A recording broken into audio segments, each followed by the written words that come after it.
Dans la vidéo d'aujourd'hui, je vais donner une introduction sur les intégrales généralisées. Commençons tout d'abord par rappeler la notion d'intégrale de Riemann.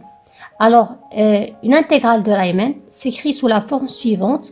C'est l'intégrale de a à b, f de x dx avec f. C'est une fonction continue.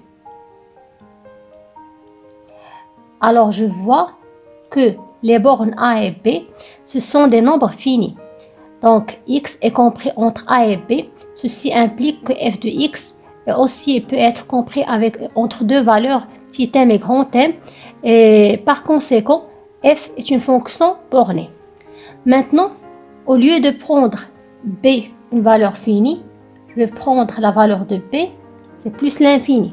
Dans ce cas-là, j'ai mon intégrale, il va de a à plus l'infini de la fonction f de x dx.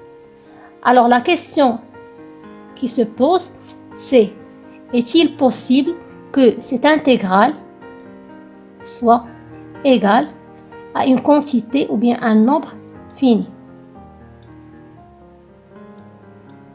Alors on peut répondre d'une manière intuitive. On sait que la valeur d'une intégrale n'est que l'air. Alors si je veux calculer l'air qui va d'une valeur de a à une valeur infinie, intuitivement, cette valeur va égaler une valeur qui est infinie. Alors, testons ceci par un premier exemple.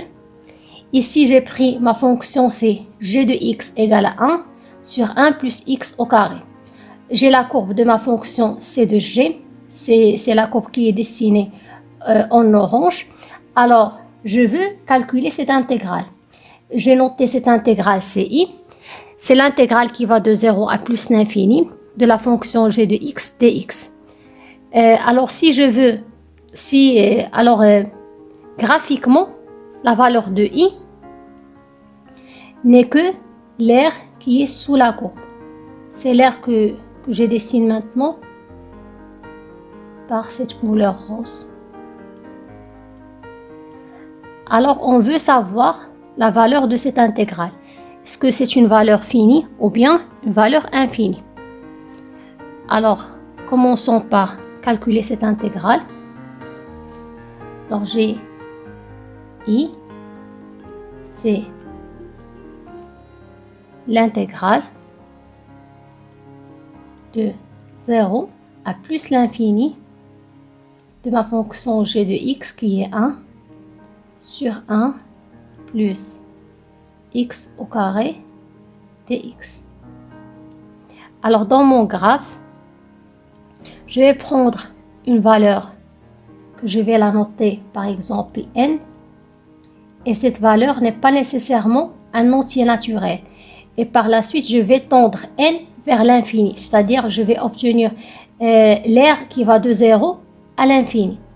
Alors, réécrivons ceci dans l'intégrale.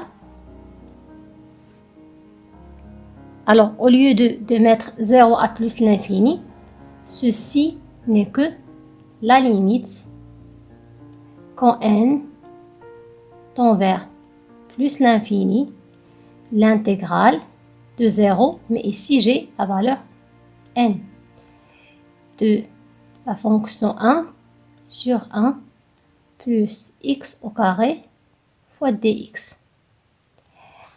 Alors, pour calculer cette intégrale, il faut connaître la primitive de cette fonction. Alors, je sais que l'arc tangente de x prime, c'est 1 sur 1 plus x au carré. Donc, la primitive de ma fonction petit g, c'est l'arc tangente de x. Je vais remplacer ceci dans cette intégrale. Alors, j'obtiens que c'est la limite quand n tend vers plus l'infini de la fonction primitive, c'est l'arc tangente de x qui va de 0 à n.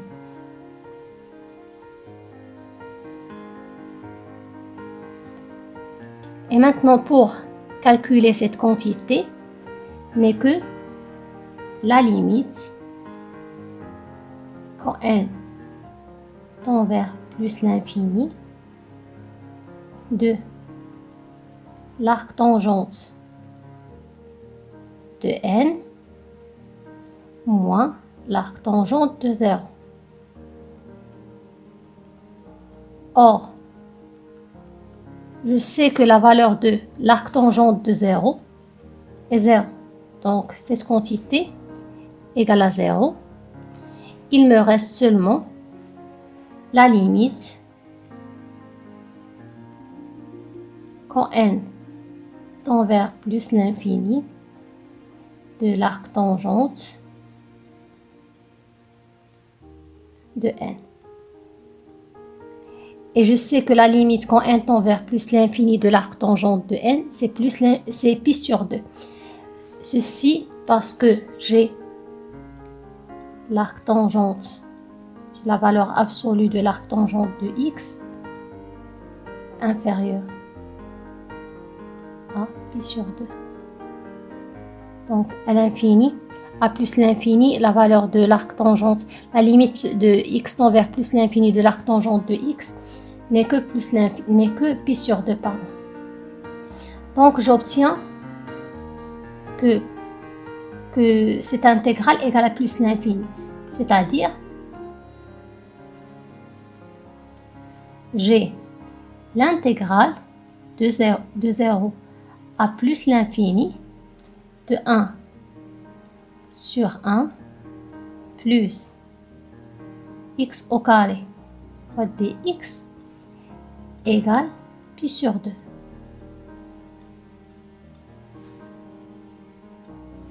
Alors ici, on a cet r, il va jusqu'à l'infini, mais j'obtiens une quantité qui est finie. Alors il se peut, même si l'intégrale va jusqu'à l'infini, il se peut que la valeur de l'intégrale soit finie. Et dans ce cas-là, on dit par exemple, si j'ai l'intégrale de a à plus l'infini d'une fonction continue f de x dx égale à une certaine valeur alpha qui est finie, et je note cette intégrale c'est j, alors on dit que g est une intégrale convergente. Et convergente. Et lorsque l'intégrale est convergente, on peut calculer la valeur de l'intégrale, comme dans notre cas, on a la valeur de l'intégrale, dans notre intégrale i, c'est pi sur 2. Alors, cette intégrale est une intégrale convergente. Et sa valeur, c'est pi sur 2. Alors, je reviens à mon graphe.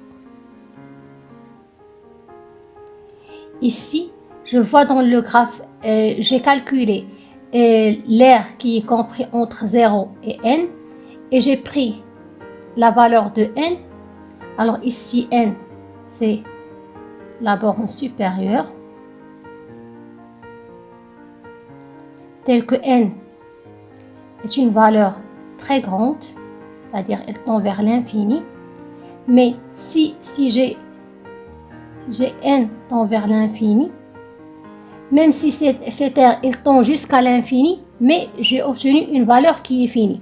Alors la réponse de cette question est oui.